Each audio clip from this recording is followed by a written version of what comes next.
My name is Alina Vasquez.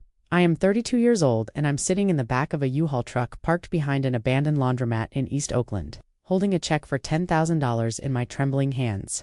I had been working on that website for 8 months, coding late into the night after double shifts at the diner, surviving on cold coffee and the kind of hope that only comes when you've got nothing left to lose. Blood trickled down my temple from where I'd cracked my head on the metal shelf during the move. My mother stood in the doorway of the truck, arms crossed, face pale like she'd seen a ghost. My father stood behind her, jaw clenched, eyes burning with something I couldn't name. "You stole from us," my mother said, voice low, shaking. "You took what was meant for your sister." I looked down at the check. My name was on it. Alina M. Vasquez. Clear as day. I never imagined my dream would end like this. If you're watching this, I would love to know where you're viewing from. Please hit subscribe and like if my story resonates with you. The journey I am about to share changed everything. I was born in a yellow house on the corner of 17th and Cypress. The paint was peeling even then, like the sun had decided to slowly eat it over the years. I remember the smell of garlic and cumin, always in the air, my mother's sofrito simmering on the stove, the sound of her wooden spoon scraping the bottom of the pot. That house, it had breath. It creaked at night like it was whispering secrets. I used to press my ear to the floorboards and listen. I thought maybe the house knew things about me, things I wasn't supposed to know. My sister Marisol was 2 years older. She was the golden child. Always had been. I remember her 5th birthday pink balloons, a cake shaped like a princess carriage, a real pony they rented for an hour. I stood at the fence watching her ride in circles, the pony's hooves kicking up dust. I was 4. My birthday was 3. Months later, I got a coloring book and a pack of crayons. One of the reds was already broken. I didn't understand then. I just thought maybe I hadn't been good enough. My parents Isabel and Rafael were immigrants. Came from Puebla in the late 80s. My father worked construction, 12-hour days, 6 days a week. My mother cleaned houses. Fancy ones in the hills, where the women wore silk robes and left half-finished glasses of wine on nightstands. They worked hard. I'll never take that away from them. But hard work doesn't always translate to love. Not the kind that sees you, not the kind that chooses you. I remember the first time I realized I was different in their eyes. I was 10. Marisol had brought home a science project volcano, baking soda, and vinegar. The whole thing. It erupted in the living room during dinner. Red foam spilled over the coffee table. My father laughed. My mother clapped. "Che intelligente," she said. My daughter, a scientist. I had been working on a diorama for 2 weeks, a replica of the solar system, planets hanging from fishing line, painted with nail polish and glitter. I stayed up until 2 a.m., gluing Saturn's rings. I brought it to dinner that night, hands shaking, heart pounding. "Look," I said, "I made this for school." My father glanced at it. It's nice," he said, and went back to his rice and beans. My mother said, "Clean it up before it gets dusty. And don't use so much glue next time, wasteful." I stood there. For a long time, the diorama dangled above me, planets spinning slowly. I felt invisible, like I was made of glass. Like they looked right through me. I didn't cry. Not then. I learned early crying doesn't help. It only makes you weak. And weak things get broken. But I remember thinking, why is her mess beautiful and mine just clutter? I didn't know then, but I do now. We grew up in a town where everyone knew. Everyone. Little houses, little lives, everyone had their role. Marisol was the beauty. The one who smiled at the right time, who wore the right clothes, who laughed at her father's jokes, even when they weren't funny. I was the quiet one. The one who read under the covers with a flashlight, who scribbled stories in notebooks, who watched people like I was trying to decode them. I used to write letters to my future self. I'd bury them in a coffee can under the azalea bush in the backyard. "Dear Alina," I'd write, "one day you'll leave. One day you'll have money. One day you won't have to ask for anything." I wrote that same sentence over and over. One day. One day I was 13 when I realized I could code. I found an old laptop in the dumpster behind the library. It was cracked, missing a key, but it turned on. I taught myself HTML from a book I stole from the school library. I didn't steal things. Not really, but that book. It felt like it was meant for me. Like it had been waiting. I built my first website in 2 weeks. A fan page for a band I didn't even like. Just to see if I could. And when I saw it, live my name in the footer, designed by Alina V, felt something I hadn't felt before. Pride. Real. Pride. Not the kind you fake to make someone else happy, the kind that lives in your bones. I showed it to my father. He was sitting at the kitchen table, drinking coffee, reading the paper. "Look," I said. "I made this." He didn't look up. "That's nice, Mia, but don't waste time on computers. You need to focus on school, on being useful. I stood there. Again, useful. That word stuck in my throat. What did it mean to be useful, to clean, to serve, to disappear? I didn't ask. I just walked away. But I kept coding in secret. Late at night on that broken laptop, I started making little websites for people. A local florist, a mechanic, charged $20 each. Cash, I hid the money in a sock under. My mattress. My first dollar felt like a revolution. I was 15 when Marisol started dating Carlos. He was older, 22, worked at a car dealership, drove a black Mustang. With tinted windows, my parents loved him immediately. He's a provider, my father said. Good family, ambitious. I remember the first time he came over for dinner. I was setting the table. He walked in, kissed my mother on the cheek, handed her a bottle of wine. Then he looked at me. "You're the quiet one, huh?" he said. I nodded. He smiled, but it didn't reach his eyes. "Don't worry, you'll find your place." I didn't. Know what that meant? Still don't. But I remember the way he looked at Marisol like she was made of gold, like she was the sun. I remember thinking, I want someone to look at me like that, but not for who I could be. For who I already was. I applied to college when I was 17, UC Berkeley, computer science. I filled out the forms myself, wrote the essays at 3 a.m. after folding laundry and washing dishes. I didn't tell my parents. Not until I got the acceptance letter. I held it in my hands. White envelope, blue seal. I couldn't breathe. I ran into the kitchen. My parents were there. Marisol too. Carlos was at the table, eating Got in? I said. Berkeley, computer science? Silence. My mother wiped her hands on a towel. That's good, Alina. My father didn't look up from his phone. And how much does that cost? I had researched it, I told him. Tuition, housing, books. Around $30,000 a year. He laughed. Not a happy laugh. A bitter one. You think we have that kind of money for you? I froze. For you, not for Marisol. For you. Marisol. Said, maybe you can get a scholarship. I had applied for every one I could find. I got one. $5,000, not enough. I looked at my parents. I can work. I can take loans. I need your support. My father looked at me then. Really looked support. You want support. After everything we've done for you, you live in our house. We feed you. We clothe you. What more do you want? I wanted to say, I want you to see me. I want you to believe in me.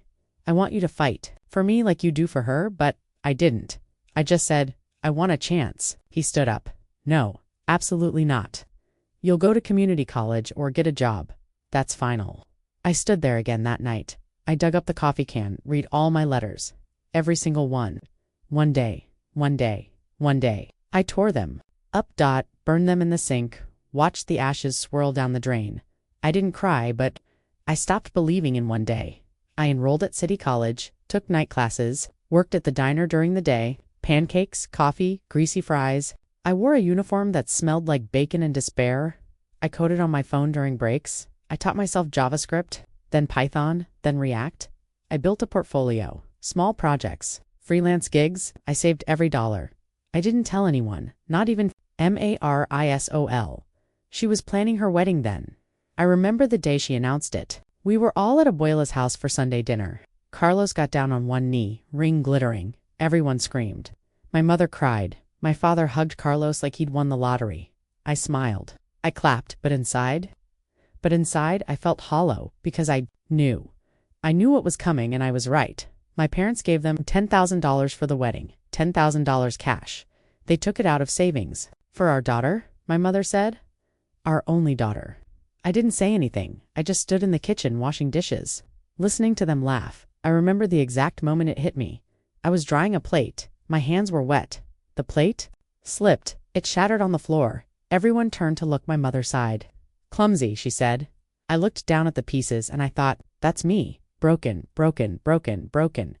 I didn't go to the wedding. I told them I was sick, but really, I couldn't watch my sister walk down an aisle my parents paid for, wearing a dress they picked out. While I had spent the last 3 years eating ramen and coding in the back booth of a diner just to afford a used laptop, I couldn't watch my father dance with her tears in his eyes, calling her his princess. While I had never once heard him say he was proud of me, so I stayed home. I sat on the floor of my room and I opened my laptop and I started building not a website, a business. I called it Luna Logic. A web development and design agency for women-owned small businesses. I didn't have money for ads, so I knocked on doors. Literally, I went to bakeries, boutiques, salons. Hi, I'd say. I can build you a website for $300. Cash. Pay half up front. Some said no. Some said yes. I worked 18-hour days. I didn't sleep. I didn't eat. I just built, and slowly. It grew. By the time I was 22, I had 5 clients, then 10, then 20. I moved out. Got a tiny studio in Oakland. No AC. Leaky faucet. But it was mine.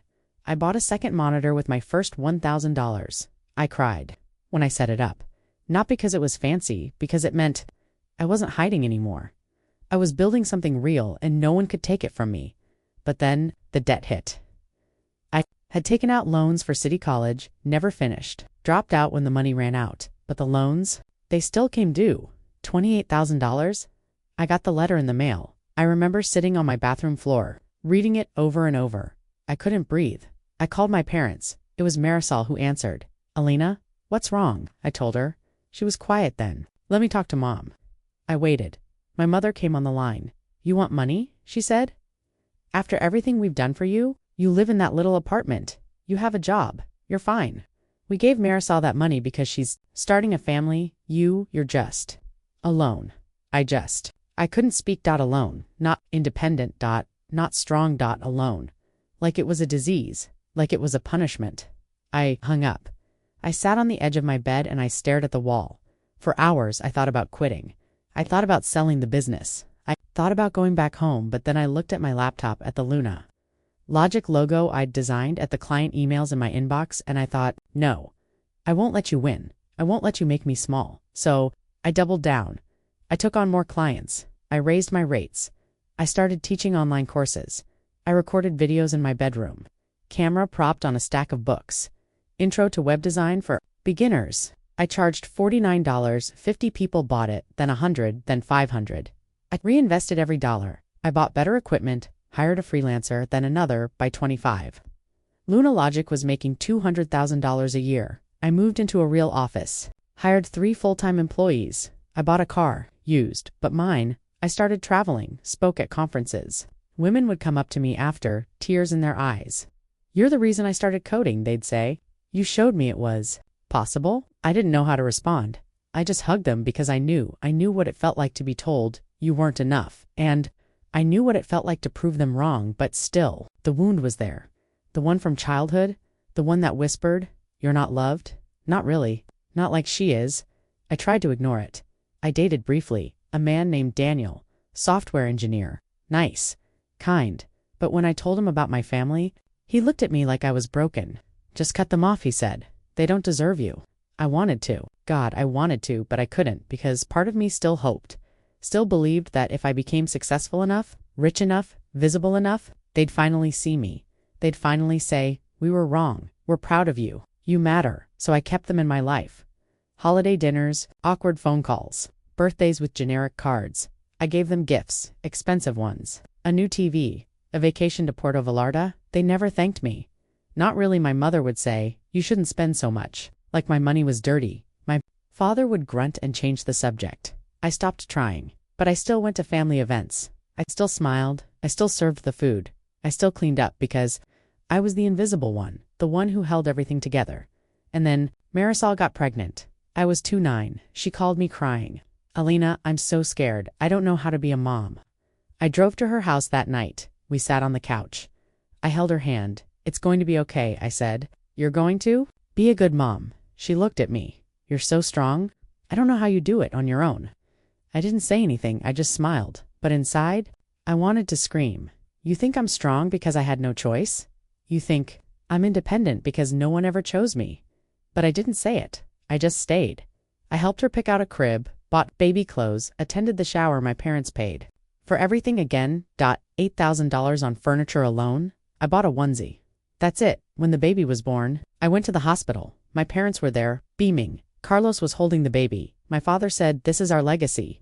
I stood in the corner. I looked at that tiny face and I thought, that could have been me. That could have been my child. But I didn't have one because I was too busy surviving, too busy proving I was worth something, too busy building a life from scraps. I left early. I drove home. I sat in my car and I cried. Not soft tears, big ugly, gasping sobs. The kind that come from somewhere deep. The kind that say, I'm so tired I didn't go back for months. I stopped answering calls. I focused on work. Luna Logic expanded. We launched an app, got featured in Forbes. I was invited to speak in New York. I said yes. I flew out, spoke on a stage with 1,000 people.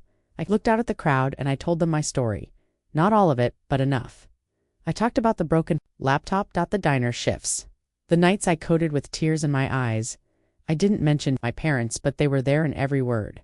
After the talk, a woman approached me. She was older, maybe 60. Her eyes were red. Thank you, she said. My daughter. She's like you. Quiet, smart, but we never saw her. We were too busy with the other one. The pretty one, the easy one. I didn't realize until it was too late. She handed me a card. Her daughter's name was Sophia. She had taken her own life. 2 years ago, I held the card.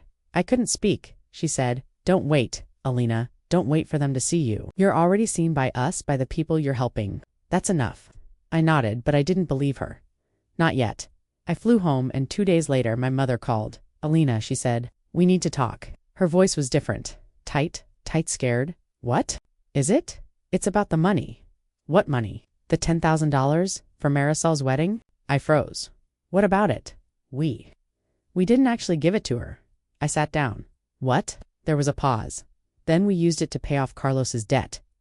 I didn't understand what debt. He had lost money. Gambling, a lot. We found out a month before the wedding he was going to be hurt. We couldn't let that happen to Marisol, to our grandchild. So we gave him the money to pay them back. I couldn't breathe. All this time, all this pain, all this injustice, and it wasn't even real. They didn't give her the money for her wedding. They gave it to him to save him. And they let me believe, for years, that she was more important, that she was loved more, that I was less. I said, So you lied? We protected our family, she said. Your family. I laughed. A cold, broken sound. What about me? Am I not your family? You're different, Alina. You don't need us. You're strong. You've always been strong. I hung up. I stood in my apartment and I screamed. Not a word, just sound raw animal from the depths. I grabbed my laptop, opened the bank app, looked at my balance $217,843.67. I transferred $10 my own name to a new account. Then I withdrew it in cash. I drove to the mall. I didn't know what I was doing. I just walked into stores, bought things, a leather jacket, $1,200, a designer handbag, $2,800, a gold necklace, $3,500, dinner at a 5-star restaurant, $400, a weekend at a luxury hotel, $1,100. I didn't care. I just spent. And when I was done, I had $23 left. I sat in the parking lot and I laughed. Then I cried, then I laughed again. Because I realized I wasn't buying things, I was buying back my dignity. I was buying back the years they stole, the love they withheld, the future they told me I didn't deserve. And then I drove to their house. It was late. They were asleep. I walked to the front yard and I burned the money. Not all of it, just the $10,000. I poured gasoline on a pile of cash, lit a match, watched it burn, orange flames, smoke curling into the night. I stood there for a long time and I said, This is for me, not for them, not for Marisol, for me. The next morning my father called. His voice was shaking. Who did you pay? Where did the money go? I said, I bought my freedom, he screamed, called me ungrateful, said I was dead to him. I said, You died to me a long time ago. I hung up and I didn't look back. I sold Luna Logic a year later for $1.2 million. I didn't need the money. I just wanted to prove I could walk away. I bought a cabin in the mountains. No internet, no phone, just trees, and silence and me. I stayed there for 6 months. I cooked. I hiked. I wrote not code, poetry, stories, my truth. And slowly, I healed. I started a foundation, the Luna Fund. Scholarships for girls from broken homes who want to work in tech. I don't give them money. I give them belief. I look them in the eye and say, You are not alone. You are not less. You are not a burden. You are a fire, and no one gets to put you out. Some of them cry. I cry with them because I know what it's like to be told you're too much and not enough. At the same time, if you've ever been told you're too much, this is for you. If you've ever been made to feel small so someone else could feel big, this is for you. If you've ever given everything to people who never gave back, this is for you. And if you've ever had to prove your worth to people who refuse to see it, this is for you. I still think about that yellow house. Sometimes I drive by, it's painted blue now. The azalea bush is gone, but I still feel it. The weight, the silence, the love that wasn't there, but I don't carry it anymore. I laid it down in that fire with the money, with their lies, with their cruelty. I am not broken. I am not invisible. I am not alone. I am Alina Vasquez, and I built my life from nothing, and it is beautiful. I didn't leave that night. Not really. I stood in the driveway watching the flames eat the money, the heat licking my face, the smell of burning paper and gasoline thick in the air. My hands were shaking. My chest was hollow, like something had been ripped out and I didn't even know it was still inside me until it was gone. I didn't feel free. Not yet. I felt raw, exposed, like I'd torn off a scab that had been there for 30 years, and now the wound was bleeding in front of everyone.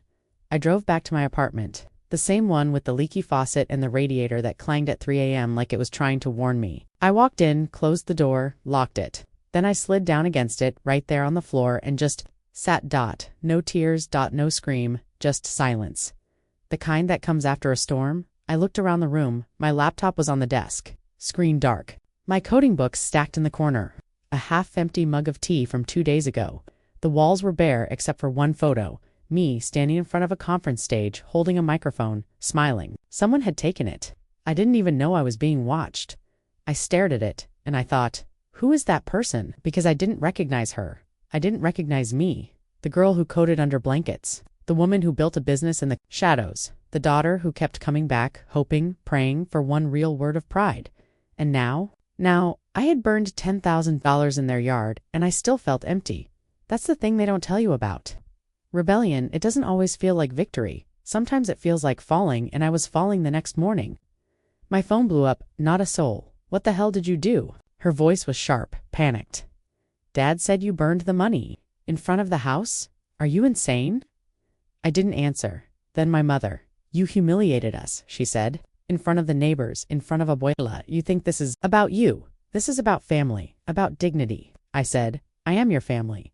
You act like a child, she snapped. You always have. Then my father, he didn't call. He texted. 3 words. You are dead. I read it again, and something in me broke. Not like before. Not the quiet kind. This was loud. This was final. I deleted their numbers, blocked them all. Of them, more MRs. Even Carlos. I turned off my phone and I didn't turn it back on for 3 days. Those 3 days, I didn't eat. I didn't sleep. I just walked through the city, through the park, past the diner where I used to work. I saw my old uniform hanging in the back room. Someone else was wearing it now. I stood outside and watched her, a young girl, maybe 19, wiping down tables, her hair tied back, eyes tired. I wanted to tell her it gets better, but I didn't, because in that moment, I didn't believe it. I went home, opened my laptop, looked at Luna Logic, my business, my baby. I had 7 employees by then, clients in 3 states, a waiting list. And I thought, I can't do this anymore. Not because I wasn't capable, but because I was so tired. Tired of proving, tired of fighting, tired of being the strong one. I drafted an email subject, stepping away, body. After careful consideration, I've decided to close Luna Logic. Thank you to everyone who believed in this vision. It's been an honor. I didn't send it. I just stared at it because if I sent it, I'd be giving up. And I wasn't ready to give up. Not completely, but I needed out. I needed air. So I did the only thing I could think of. I quit, not the business me. I told my team I was taking a leave of absence. Personal reasons, I said. I'll be back in a few months. They didn't ask questions, they just hugged me. One of them, Lena, my first hire, whispered, "You don't have to carry it all, Alina. Let us hold it for you." I almost broke, but I nodded and I left. I packed a bag, took my laptop and drove. I didn't know where. I just drove east, then north. Highway 58, then 395, then 89 Naughtons Rows, like broken teeth against the sky. Pine trees, snow on the peaks. I hadn't seen snow in years. I pulled over at a gas station in Mammoth, bought a thermos of coffee, a map. I looked at it and I saw a tiny a cabin rental, $75 a night. No WI-fee, no cell service. I pointed at it, the clerk. Ann, old man with a beard like Santa's, said, "You sure?" "It's off-grid, you'll be alone," I said. "That's the point." I drove for 2 more hours. The road turned to gravel, then dirt, then nothing. The cabin was small, wood walls, one room, a wood stove, a cot, a window that looked out into the trees. I walked in, dropped my bag, and just stood. No one could find me. No emails, no calls, no expectations, just silence. I thought I'd feel peace, but I didn't. I felt panic, like the walls were closing in, like I was trapped. I sat on the floor and I cried. Not soft tears. Big, heaving sobs, the kind that come from somewhere so deep you wonder if you'll ever stop. I cried for the little girl who buried letters in a coffee can, for the teenager who coded with a flashlight under her blanket, for the woman who worked double shifts just to afford a used laptop, for the daughter who kept coming back, hoping for love, for recognition, for something.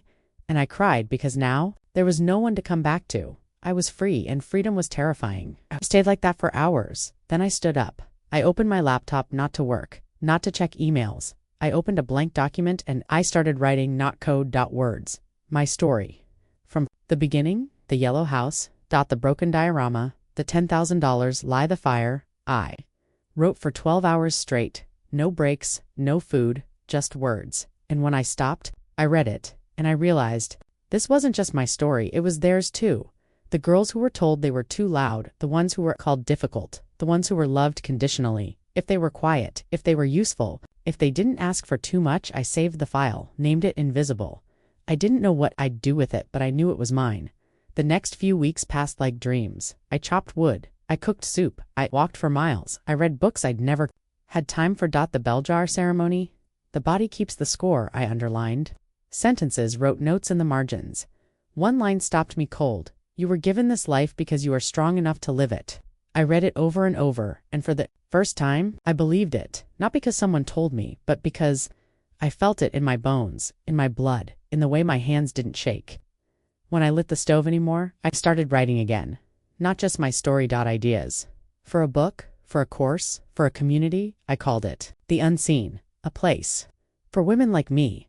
Women who were told they weren't enough. Women who built themselves from scraps. I didn't have a plan, I just had a purpose, and that was enough. But the world wasn't done with me yet. 3 months in, I got a letter. Handwritten. No return address. I opened it with shaking hands. It was from Marisol, Alina. I don't know if you'll read this. I don't know if you'll care, but I need to tell you. Carlos left 2 weeks after you burned the money. He took everything. The car, the savings, even the baby monitor. He was still gambling. The debt wasn't paid, it was worse. Mom and Dad lost $40,000 they had to take out a loan. Against the house, they're ruined. And they blame you. They say you cursed us, that you brought this on the family. Mom won't stop crying. Dad won't speak to anyone. I'm living with Abuela, the baby. Cries all night. I don't know how to fix this, but I know one thing. You were right. You were always right. We treated you like nothing, and you became everything. I'm so sorry, Alina, your sister. Marisol. I read it once, then again, then a third time. And I just sat. No anger. No satisfaction. Just sadness. Because I didn't want them to suffer. I just wanted to be seen. And now they were broken and I was whole, and that imbalance hurt. I didn't write back, not then. I just folded the letter, put it in my journal, and went for a walk. The snow was melting. Streams trickled. Down the mountain, life was returning, and so was I. I came back to the city in the spring, not to my old life, but to a new one. I didn't return to Luna Logic full time. I handed over leadership to Lena, made her CEO. I stayed on as advisor, but my focus, it had shifted. I launched The Unseen, a free online community. No PAYWALLS, no GATEKEEPING, just space. For women to share their stories, to say, I was not loved the way I should have been. I was not chosen, but I survived. Hundreds joined, then thousands. I hosted live calls. Listened. Held space. One woman wrote, You gave me permission to leave my family. I didn't know I could. Another, I spent 20 years trying to earn my father's love. After your story, I stopped, and I started loving myself instead. I read them and I cried because I wasn't just healing, I was helping others heal. But the money, it was still there. The $10,000, I hadn't just burned it. I'd taken it, and I needed to make it mean something. So I started the Luna Fund. Scholarships for girls from broken homes. First year, I gave out $3,000 each. 2 girls who reminded me of me. One wrote, I built my first website on a library computer. I don't have a laptop, but I have a dream. I bought her one. Sent it with a note. This is not charity. This is justice. She emailed me a photo of her holding it. She was crying. I was too. But then, the backlash came. My parents found out about the fund. They called it mockery. My father told a cousin. She thinks she's better than us now. She throws our money around like it's nothing. My mother said she's punishing us. And Marisol, she stopped writing, stopped calling. I didn't blame her. She was trapped in the wreckage, and I was building something new, but I didn't stop. I couldn't because every time I thought about quitting, I'd see that girl's face, the one in the diner. The one wearing my old uniform. I knew she was out there and she needed to know. She wasn't alone then. The article. A small blog they'd interviewed Lena.my team.clients. They pieced it together. The diner, the coding, the wedding, the fire. It went viral overnight. I woke up to 200 emails, then 500, then 1,000 reporters wanted interviews. PODCASTS wanted me on. A publisher reached out. We want to turn your story into a book. I said no. Not because I didn't want to, but because I was scared. Scared of being seen. Scared of being exposed. Scared that if I told the whole truth, I'd lose the last piece of privacy I had. But then I got a message. From a girl. 16, her name was Jasmine. She wrote, I read your story. My dad gives all the money to my brother. Says he's the one who will carry the name. I hide in the bathroom and code on my phone. I don't think I'll make it. But after reading about you, I think maybe I will. I read it, and I knew I had to tell it. All of it. So I said yes. I wrote the book Invisible, a memoir of survival, silence, and self. It took a year. I wrote in the cabin, in cafes, on park benches. I bled onto every page. And when it was done, I held the manuscript like it was alive. Because it was it was my heart, my pain, my truth. The publisher released it, quietly. No big launch, no tour, just the words. And then, it started selling. Not thousands, then tens of thousands, then hundreds. It hit the New York Times bestseller list. At #7. I didn't celebrate, I just sat and thought. They can't ignore me now, and they didn't, but the cost. It was high. My parents disowned me officially. A letter from their lawyer, accusing me of defamation, saying I'd exploited our family for profit. I laughed, then I cried, because profit. I'd donated 80% of the book's earnings to the Luna Fund. I lived the same same apartment, same car, same quiet life. But I wasn't quiet anymore. I was loud, and they hated it. Marisol called once, voice shaking. Mom says you're trying to destroy us, that you're evil. I said, I'm not trying to destroy anyone. I'm just telling the truth. She says, the truth isn't yours to tell. I said, it is when it's about my life. Silence. Then, I miss you, Alina. I closed my eyes. I miss you too. But I didn't go back. I couldn't, because every time I thought about walking through that door again, I saw the fire. I saw the money burning. I saw the years of silence. And I knew, some doors once closed should stay closed. So I built my own home. Not a house, a life. I adopted a dog, a rescue black fur, one ear torn. I named her Luna. She sleeps at the foot of my bed. She doesn't care about my past. She just loves me fully, fiercely, unconditionally. I started therapy, real therapy, not the kind where you just talk, the kind where you dig, where you face the trauma, where you learn that it wasn't your fault, that you didn't deserve the silence, the neglect, the lie, and slowly, I forgave. Not them, not yet, maybe never, but myself. For staying too long, for believing I had to earn love, for thinking I was less because they treated me that way. I forgave the girl who buried letters in the backyard because she did the best she could, and she survived, and now I speak at conferences in schools to girls who look at me like I'm a ghost, like I'm proof that escape is possible. I tell them, your worth is not determined by the people who failed to see it. I say it over and over, because I need to believe it too, and sometimes when I'm quiet, I still hear my father's voice. You are dead. But now I answer, no. I may am alive and I'm not yours anymore. I came back from the mountains changed, but not healed. Not yet. I thought silence would fix me, nature, solitude, distance, but trauma doesn't leave quietly. It waits, and then it attacks. It came back in the form of an email subject line. Final notice. Student loan default. I opened it sitting at my kitchen table. Luna asleep at my feet. Morning light cutting across the floor like a blade.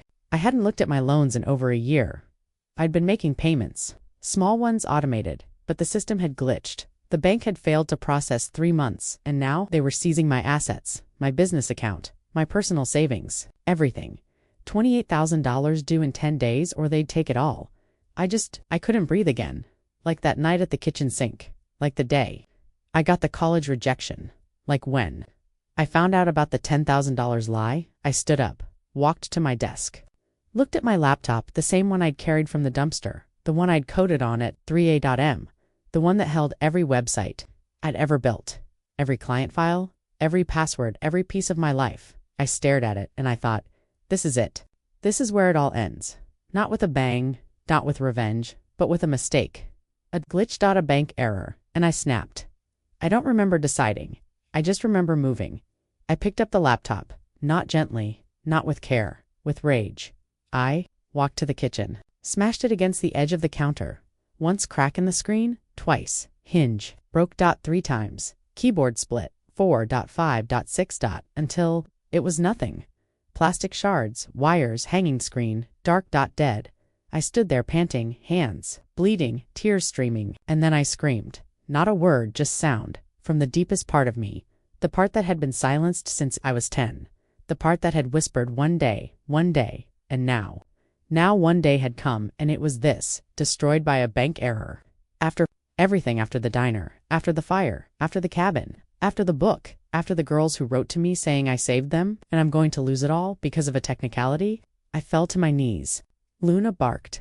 I pulled her close, held her like she was the only real thing left, and I sobbed. Not for the money, not for the laptop, but for the unfairness of it all, because I had done everything right. I saved. I built, I healed, I gave back. And still, the system wanted to break me, just like my parents did, just like Carlos did, just like the world always had. I sat there for hours, didn't move, didn't eat, just held the broken pieces. Then a knock at my door. I didn't answer. Another knock. Louder then. A voice. Alina. Lena, not my coup. My friend. I didn't want to see her. I didn't want anyone to see me like this. Broken again, but she didn't leave. She just stood there. Alina, she said, softer now. I know you're in there. I read the notice. We can fix this. I didn't answer. I'm not going anywhere, she said, so I opened the door.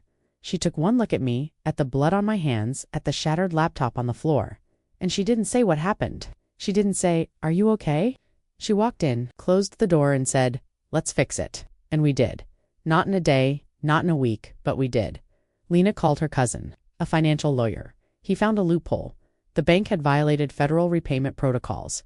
We filed an emergency appeal, stopped the seizure, reinstated the account, but it cost $8,000 in legal fees, and I didn't have it. So Lena did something I'll never forget. She went to the team and she said, we're not letting Alina lose this. They pooled their bonuses, raised $6,200. The rest came from the unseen community. A girl named Keisha started a GoFundMe. We owe her. She wrote, she gave us hope. Now we give it back. In 72 hours, we had $12,000. More than enough. I cried when I saw it, not because I was saved, but because I wasn't alone. For the first time in my life, I had people who chose me. Not because I earned it, not because I was useful, but because I was seen. And that changed everything.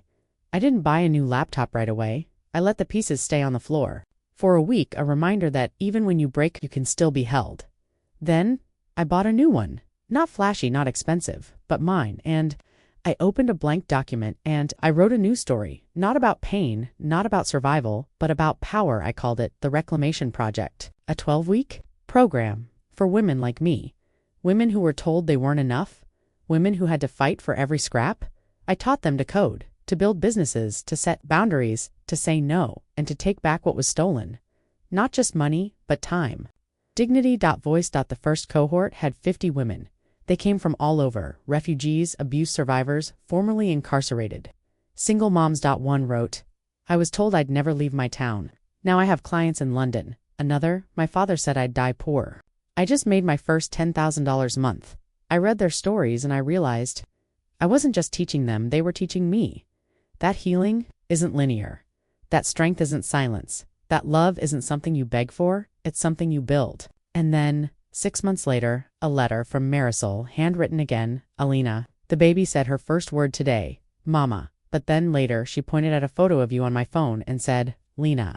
I cried, because she knows you even if she's never met you. And I know now. You were never the problem. We were. Carlos is gone for good. In rehab, I don't know if he'll come back.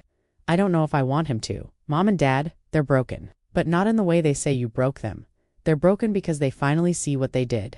Dad found your book in a thrift store. He didn't know it was you at first. Then he read it. He hasn't spoken since. Mom called me last week. She said, "Was it really that bad?"